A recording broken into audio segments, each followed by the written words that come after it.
बताते हैं, बेतिया से बड़ी खबर मिल रही है, जहां जीएमसीएच गेट के पास हॉस्पिटल रोड में अतिक्रमण हटाओ अभियान के दौरान जमकर हंगामा हुआ है। कार्रवाई का विरोध कर रहे लोगों ने प्रशासनिक टीम पर हमला कर दिया, जिसमें नगर निगम कर्मी गंभीर रूप से घायल हो गए। वहीं एक महिला पुलिसकर्मी भी घायल हो गई हैं।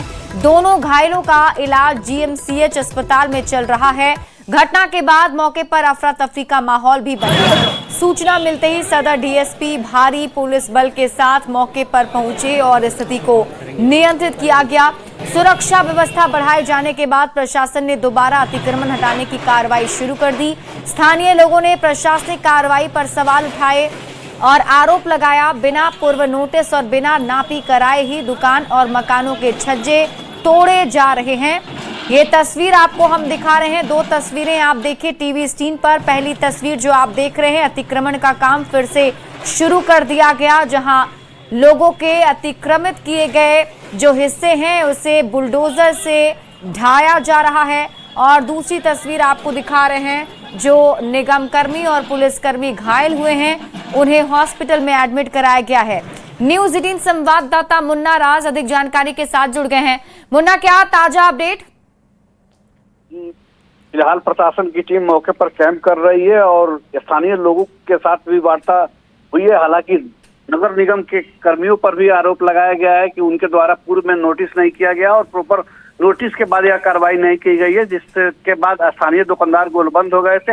लेकिन फिलहाल जिस तरह से पुलिस की मौजूदगी में और अचानक प्रशासन की टीम में हमला हुई है, इसको लेकर नगर निगम के कार्यशैली पर भी एक बड़ा सवाल जरूर हुआ है। लेकिन फिलहाल दोनों के बीच में वार्ता का दौर चल रहा है और फिलहाल दो लोग जो घायल है उनका इलाज जीएमसीएच में कराया जा रहा है। जी ठीक है मुन्ना राज, आप इस खबर पर नजर बनाकर रखिए। शुक्रिया इस अपडेट के लिए।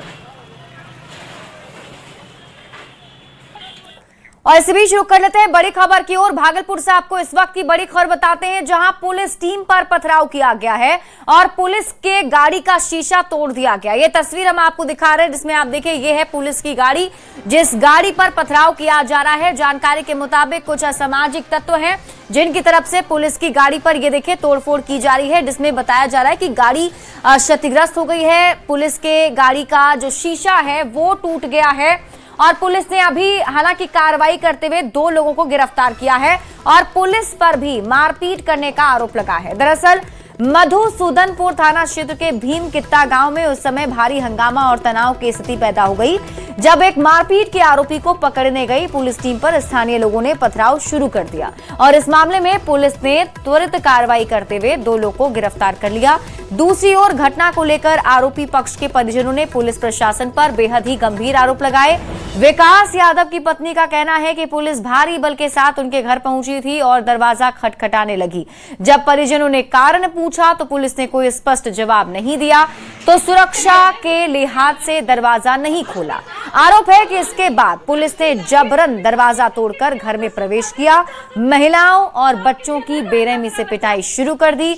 आरोप यह भी है कि पुलिस ने अपनी इस कार्रवाई के साक्ष्य मिटाने के उद्देश्य से घर में लगे सीसीटीवी कैमरे का डीवीआर भी तोड़ दिया और उसे अपने साथ लेकर चली गई। परिजनों का दावा है कि उन्हें अब तक ये भी नहीं बताया गया कि विकास यादव किस मामले में अभियुक्त हैं। वहीं सिटी एसपी ने बताया कि वारंटी को गिरफ्तार करने के लिए पुलिस गई थी। इसी दौरान लोगों ने पुलिस पर पथराव कर दिया, जिसमें पुलिस जीप का शीशा टूट गया है।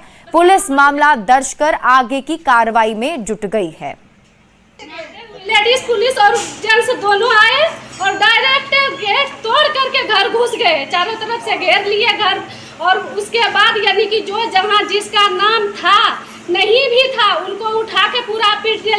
हम सब बचाने लगे कि सब रोगी बीमारी है घर में, हम सबको लेडीज पुलिस अलग ही मारने लगी। दीवार में साफ करके इस बच्ची को भी पीटा गया है सर। छोटी सी 5 साल की बच्ची है। हम सबको यानी कि घींच करके बाल उल पकड़ के चूड़ी टूड़ी फोड़ करके मारा गया है। देखिए वो लोग, हम लोग नींद में थे, वो 12 बजे रात में आई और ये जेंट्स मर्द दोनों, और उसके बाद वहाँ गेट इतने यानी कि दोनों जिधर मेरा गेट है सगर तो तोड़ा दरवाजा तोड़ के घुसा। उसके बाद मेरा सीसी कैमरा पूरा। मोतिहारी से आपको बड़ी खबर बताते हैं। जमीन विवाद में युवक की हत्या की खबर है। शिकारगंज थाना के चमही गांव की घटना बताई जा रही है और इस वक्त की बड़ी खबर आपको बता रहे हैं, जिसमें आप देखिए जमीन विवाद में युवक की हत्या कर दी गई है। जानकारी के मुताबिक आधा कट्ठा जमीन को लेकर विवाद हो रहा था और इसी विवाद में एक युवक की हत्या कर दी गई। शंकर शाह पर हमला करने का आरोप लग रहा है। जानकारी मिल रही है कि मारपीट के दौरान चाकू से हमला किया गया, जिस वजह से मौत हो गई है। मारपीट के दौरान ही चाकू मारकर हत्या कर दी गई। पुलिस ने 11 लोगों को अब तक गिरफ्तार किया है और शव को पोस्टमार्टम के लिए भेजा गया है। मृतक के भाई ने हमले का भी आरोप लगाया है। गांव में घटना के बाद तनाव का माहौल बना हुआ है।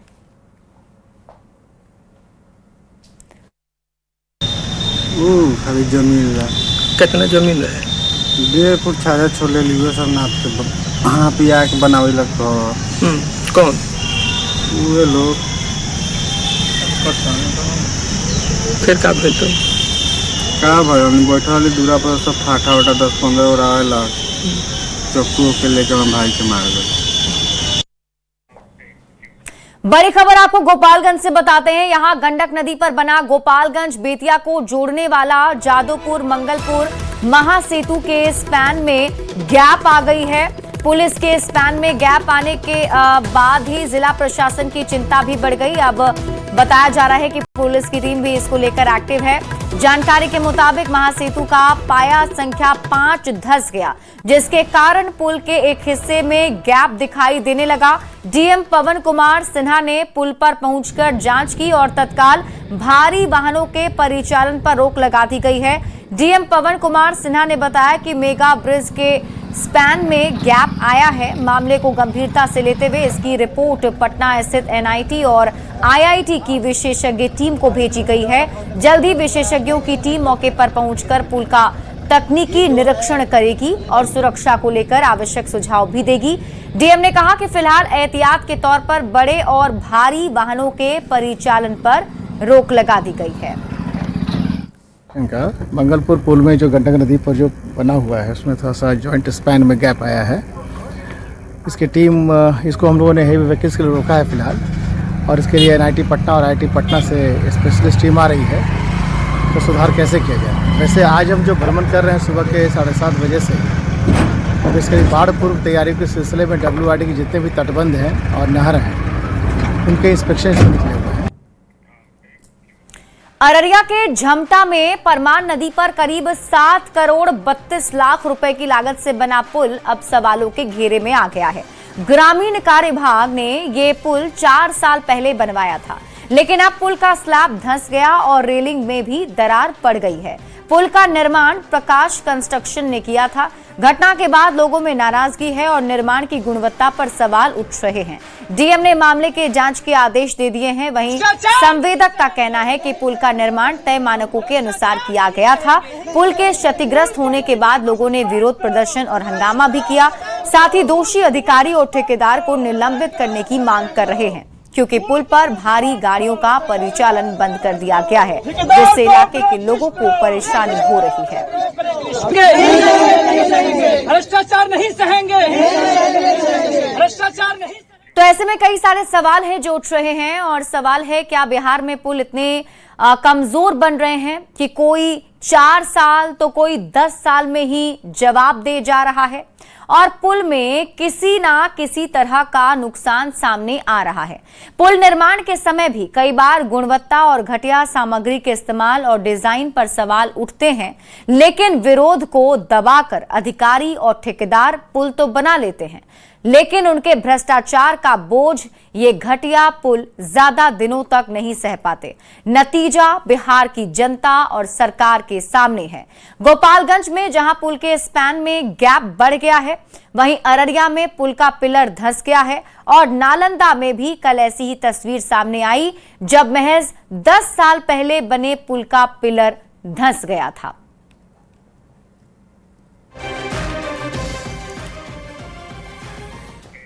और इस बीच आपको वैशाली से बड़ी खबर बताते हैं, जहां पुलिस को बड़ी सफलता मिली है। करीब 1 क्विंटल गांजा बरामद किया गया है। मुजफ्फरपुर से हाजीपुर गांजे की खेप लाई जा रही थी। भगवानपुर थाना क्षेत्र में पुलिस ने घेराबंदी की। पुलिस को देख कार छोड़कर तस्कर फरार हो गए। जब्त गांजे की कीमत करीब 10 लाख बताई जा रही है। कार चालक और मालिक के खिलाफ केस दर्ज कर लिया गया है। जांच जारी है। अधिक रहने के कारण दोनों भागने में सफल रहे। उसके बाद दंडाधिकारी की उपस्थिति में पुलिस टीम के द्वारा विधिवत वीडियोग्राफी कर कार की तलाशी ली गई, तो उस कार से गांजा का कुल 8 बंडल बरामद हुआ। टेक वर्ल्ड में बिहार नई पहचान बनाने को तैयार है। तकनीक के क्षेत्र में बिहार नई उड़ान को तैयार है, क्योंकि पटना में आज 2 दिन का बिहार एआई समिट शुरू हो गया, जो राज्य के स्तर पर एआई का सबसे बड़ा मंच है। पटना के ऊर्जा ऑडिटोरियम में 2 दिन तक चलने वाले इस एआई समिट का मुख्यमंत्री सम्राट चौधरी और डिप्टी सीएम विजेंद्र प्रसाद यादव ने उद्घाटन किया। इस समिट में देश भर के एआई से जुड़े लोग जुटे हैं। इस समिट में बिहार के युवाओं का कौशल विकास और रोजगार के नए द्वार खोलने पर चर्चा होगी। समिट के उद्घाटन मौके पर सूचना प्रौद्योगिकी मंत्री नीतीश मिश्रा ने बिहार के बाहर रह रहे लोगों से बिहार लौटने और यहां निवेश की अपील की, जिस पर मुख्यमंत्री सम्राट चौधरी ने भी सहयोग पोर्टल को लेकर एक सुझाव दिया और कहा कि बिहार के लोगों के लिए अब जन्मभूमि का कर्ज चुकाने का समय आ गया है और लोग अपनी कर्म भूमि यानी बिहार के बाहर से भी जन्मभूमि का कर्ज चुका सकते हैं। 90 के दशक में एक लाइन बड़ी मशहूर हुआ करती थी कि brain drain is better than brain in the drain, कि जो भी पहला अवसर मिलता था किसी को भी, वो बिहार से बाहर जाना चाहता था। लेकिन आज इस मंच से मैं वैसे सभी बिहारियों को जो देश और दुनिया के किसी भी कोने में हैं, उनको आमंत्रित करूंगा कि आप आइए, बिहार को आपकी आवश्यकता है। हम और आप मिलके आदरणीय मुख्यमंत्री सम्राट जी के नेतृत्व में जो बिहार को एक आईटी हब के तौर पर स्थापित करने का मिशन है, उस मिशन में आइए। बिहार आपकी मिट्टी है, आपका घर है, आइए इस बिहार की प्रगति के लिए आप भी कंट्रीब्यूट करें। तो मैं जरूर ये आग्रह करूंगा कि सहयोग पोर्टल पर एक स्पेस बनाइए, जो आप अभी आमंत्रण दे रहे थे नीतीश जी आप सबको कि आप बिहार में आकर सुझाव दीजिए। आने की बात तो मैं करूंगा ही, बिहार अब लौट कर आने का समय आ गया है, लेकिन जो जहां है कर्म भूमि से इस जन्मभूमि के निर्माण में अपना योगदान दीजिए, यह जरूर मैं चाहता हूं। क्योंकि कर्म भूमि तो आप बाहर जाकर अब बड़े हो गए, कोई मजदूरी करने जा रहा है तो वो मेरी चिंता है, इसमें कहीं दो मत नहीं, सरकार उसके लिए चिंता करेगी। लेकिन कोई अच्छा काम करने जा रहा है, कोई बड़ा इंडस्ट्री स्थापित किया हुआ है, किसी ने आईटी सेक्टर में काम किया है और देश दुनिया में उसका नाम बढ़ रहा है, तो वो जरूर वहां रहे। लेकिन बिहार में बिहार के चीजों को स्थापित करने के लिए, क्योंकि मैं चाहता हूं कि जन्मभूमि का कर्ज आप कर्म भूमि से भी उतारने का काम कर सकते हैं। इस थीम पर काम करते रहे। वहीं सीएम सम्राट चौधरी के बिहार में निवेश की अपील वाले बयान पर सियासत भी तेज हो गई। आरजेडी और कांग्रेस इस बयान को लेकर सरकार को आड़े हाथ ले रहे हैं।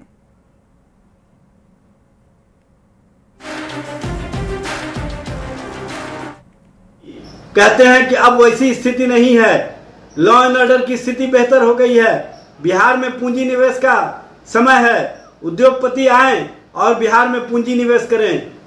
तो जनता दल यू के नेता जवाब दें कि क्या नीतीश के कार्यकाल में बिहार में लॉ एंड ऑर्डर की स्थिति ठीक नहीं थी? क्या नीतीश के कार्यकाल में बिहार से पलायन की स्थिति बढ़ गई थी? क्या नीतीश के कार्यकाल में बिहार में उद्योगपतियों का जो निवेश का विश्वास होना चाहिए वो विश्वास नहीं था? देखिए, बिहार के लोगों को अपनी जन्मभूमि के लिए काम करना चाहिए, इससे हर एक बिहारी सहमत होगा। मुख्यमंत्री जी इसी बात को कह रहे हैं, लेकिन बात भरोसे का है। जिस प्रकार से बिहार में अफसरशाही और लाल फीताशाही हावी है, तो सरकार ने ईज ऑफ डूइंग बिजनेस के लिए आखिर कौन सा इनिशिएटिव लिया? सवाल है कि बात भरोसे का है। भरोसा सरकार कायम करे तो इस पे बात आगे बढ़ सकती है। पटना में एआई समिट के उद्घाटन मौके पर सीएम सम्राट चौधरी ने एक उदाहरण देकर एआई के इस्तेमाल के फायदे बताए। मुख्यमंत्री ने कहा कि अगर शहर में सिर्फ हरे गमछे वाले को पकड़ना है तो कमांड मिलते ही एआई सभी हरे गमछे वाले को पकड़ लेगा। हालांकि इस दौरान मुख्यमंत्री ने यह भी साफ कर दिया कि हरा गमछा से उनका कोई विशेष इशारा नहीं है। मुख्यमंत्री ने कहा कि सरकार के लिए अपराधी की कोई जाति नहीं है, पुलिस को खुली छूट दी गई है। नीतीश कुमार ने बिहार में सुशासन स्थापित किया और कानून का राज कायम रहेगा। अपराधी किसी भी जाति या धर्म का हो, पुलिस 48 घंटे के भीतर उसके खिलाफ कार्रवाई करेगी और किसी से उसकी जाति पूछकर गोली नहीं चलाएगी। बार हरे गमछे वाले को पकड़ना है और एक बार खाली कह दीजिए आई को कि हरा गमछा वाले को खोजिए, तो कितना जल्दी पकड़ा जाएगा? पकड़ा जाएगा कि नहीं पकड़ा जाएगा? तो मैं किसी के तरफ इशारा नहीं कर रहा हूं, लेकिन मेरे लिए अपराधी का जात नहीं है साथियों, यह ध्यान रखिएगा। मेरे पुलिस वाले को मेरी पूरी खुली छूट है। आज वातावरण यदि बदला है, नीतीश जी ने सुशासन स्थापित किया, स्पीडी ट्रायल चलाया, रूल ऑफ लॉ लाया, लेकिन यदि अपराधी पुलिस को चैलेंज करता हो तो उसको 48 घंटे में जवाब देना चाहिए। इससे कभी कोई मतलब नहीं। अपराधी किसी जात का हो, किसी धर्म का हो, उस पर पुलिस कार्रवाई करेगी। हम तो यही कह रहे थे कि अब क्या लोगों से पूछ के गोली मारेगा क्या? अरे अपराधी को अपराधी की तरह ट्रीट करना है, कहीं कुछ नहीं। किसी जाति किसी धर्म का हो, यदि बिहार के प्रशासनिक व्यवस्था से कोई छेड़छाड़ करता है तो उसके लिए कोई जात नहीं है, कोई धर्म नहीं है। एकदम स्पष्ट रहिए, रूल ऑफ लॉ स्थापित करना है। और यदि आज हजारों बच्चे, लाखों बच्चे हमारे आगे बढ़ रहे हैं तो सुशासन का प्रतीक है। वहीं एआई समिट पर बीजेपी सांसद राजीव प्रताप रूढ़ी ने कहा कि एआई के क्षेत्र में पूरी दुनिया में काम हो रहा है, बिहार की इसमें अहम भूमिका है। बिहार आज सिलिकॉन वैली में है। एआई के क्षेत्र में पूरी दुनिया में जो काम हो रहा है उसमें बिहार की भूमिका और बिहार के बच्चों की भूमिका बड़ी है। कॉलेज और यूनिवर्सिटीज में भी एआई का उपयोग किया जा रहा है और बिहार की सरकार, बिहार के माननीय मुख्यमंत्री ने एक बहुत अच्छा पहल किया है। स्थायी तौर से एआई शैक्षणिक उपयोग के लिए लाया जा रहा है, जो एक बहुत बड़ा कदम है। आने वाले दिनों में एआई के माध्यम से और एआई के प्रशिक्षण, एआई के शोध और एआई के शिक्षण के बाद बिहार की आने वाली पीढ़ी को बहुत लाभ हो सकता है। दानापुर रेल मंडल के रेलवे स्कूल में आयोजित रोजगार मेला में केंद्रीय मंत्री गिरिराज सिंह ने 114 युवाओं को नियुक्ति पत्र दिया है। गिरिराज सिंह ने कहा कि प्रधानमंत्री नरेंद्र मोदी के नेतृत्व में देश के युवाओं को रोजगार उपलब्ध कराने की दिशा में लगातार ऐतिहासिक कदम उठाए जा रहे हैं। उन्होंने ये भी कहा कि रोजगार मेला केवल नौकरी देने का कार्यक्रम नहीं, बल्कि युवाओं के सपनों को नई उड़ान देने का अभियान है। और इस दौरान गिरिराज सिंह ने राहुल गांधी पर बेतुका बोलने का आरोप भी लगाया। प्रधानमंत्री रोजगार मेला देश के 47 जगहों पर आयोजित किया गया, जिसमें 51,000 सफल अभ्यर्थियों को ज्वाइनिंग लेटर दिया गया। देश के प्रधानमंत्री नरेंद्र मोदी जी ने जहां देश के अंदर नौकरी के बदले जमीन ले लिया जाता था, जहां देश के अंदर नौकरियों में कई जगह चक्करें लगानी पड़ती थी, आज नरेंद्र मोदी जी एक साथ कम समय में लोगों को नियुक्ति पत्र दे रहे हैं, कहीं दौड़ना नहीं पड़ता। आज माननीय प्रधानमंत्री जी के प्रति आभार, जिन्होंने 19वां रोजगार मेला के माध्यम से लाखों लोगों को रोजगार देने का काम किया है। नियुक्ति पत्र आज वितरित किया जा रहा है हमारे माननीय केंद्रीय मंत्री श्री गिरिराज सिंह के माध्यम से, और आज देश भर में 51,000 अभ्यर्थियों को सीधे नियुक्ति पत्र दिया जा रहा है, कोई बिना परेशानी का। उनके तरफ से युवाओं को बेहतर मिला, हम लोग को माननीय प्रधान बहुत अच्छा लग रहा है।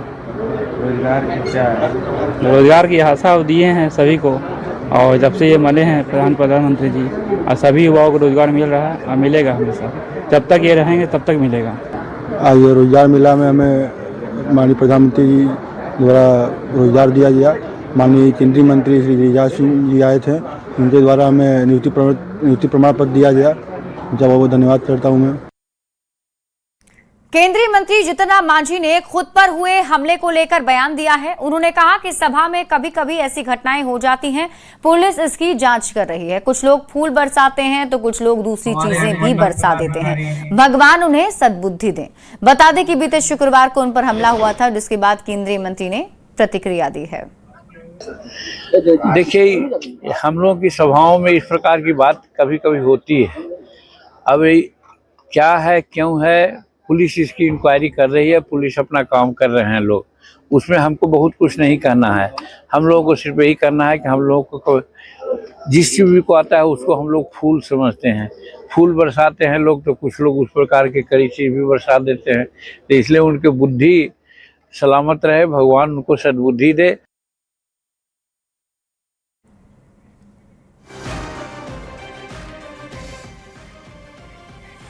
तो आपको बता दें, केंद्रीय मंत्री जीतन राम मांझी को जो है पथराव किया गया था, जिस वजह से उनके काफिले पर पथराव हुआ था और उसके बाद से पुलिस की टीम अब जांच पड़ताल कर रही है।